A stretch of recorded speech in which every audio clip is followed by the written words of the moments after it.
Medea, kur dhimbja shndërrohet në hakmarrje. Mirë se vini.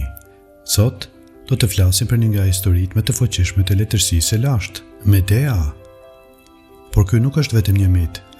Është një histori që na detyron të pyesim çfarë mund t'i bëjë dhimbja një njeriu. Medea ishte një princeshë që hoqi dorë nga gjithçka për dashurinë.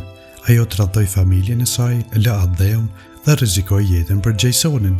Së bashku ndërtuan një jetë të re dhe patën 2 djemë. Por pas disa vitesh, Gjejsoni e braktisi. Ai vendosi të martohej me vajzën e mbretit, sepse kjo i sillte më shumë pushtet dhe prestigj. Për Medea kjo nuk ishte vetëm tradhti. Ajo kishte humbur familjen, vendlindjen dhe gjithçka që kishte njohur. Gjejsoni ishte arsyeja pse ajo kishte sakrifikuar çdo gjë. Kur ai e tradhtoi, nuk humbi vetëm burrin, ajo humbi identitetin, besimin dhe kuptimin e sakrificës së saj. Për këtu lind një pyetje shumë e thellë. Pse tradhtia dhem kaq shumë?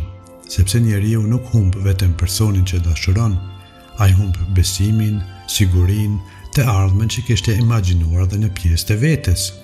Për këtë arsye tradhtia është një nga plagat më të thella që mund të përjetojë një njeri. Dhimbja u kthye në zemrim, zemrimi u kthye në urrëtie dhe urrëtia u kthye në hakmarrje. Medea dërgoi një fustan dhe bizhuteri të helmuara si dhuratë për nusën e re. Vajza e mbretit vdiq në mënyrë të tmerrshme. Edhe mbreti humbi jetën duke u përpjekur ta shpëtonte vajzën e tij. Por tragjedia nuk përfundoi aty. Medea vrau edhe 2 djemtë e saj, një veprim që edhe sot na trondit. Ne nuk kemi nevojë ta justifikojmë Medean, por duhet të kuptojmë diçka shumë të rëndësishme. Kur dhimbja, urrëtia dhe dëshira për hakmarrje bëhen më të forta se arsyeja dhe empatia, njeriu është i aftë të bëjë gjëra që dikur do t'i kishte konsideruar të pamundura. Dhe pikërisht këtu qëndron forca e kësaj historie. Medea është ndoshta një personazh i trilluar, por tradhtia është e vërtetë, xhelozia është e vërtetë, ndarjet, divorcet, hakmarrja dhe urrëtia ekzistojnë edhe sot.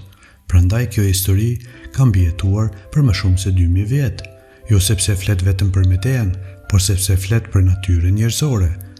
Na kujton se dhimbja mund ta ndryshojë njeriu, se emocionet kur marrin kontrollin mbi arsyen mund të na çojnë drejt veprimeve që shkatrojnë jo vetëm jetën e të tjerëve, por edhe tonën. Prandaj, pyetja nuk është a ishte Medea e mirë apo e keqe. Pyetja e vërtetë është çfarë ndodh me njeriu kur dhimbja bëhet më e fortë se arsyeja dhe empatia. Ndoshta kjo është arsyeja pse historia e Medeas vazhdon të na prekë edhe sot. Faleminderit që më dëgjuat. Nëse ju pëlqeu kjo video, pëlqejeni, abonoheni dhe ndajeni me të tjerët, sepse vetëm duke kuptuar njeriu mund ta kuptojmë edhe vetveten.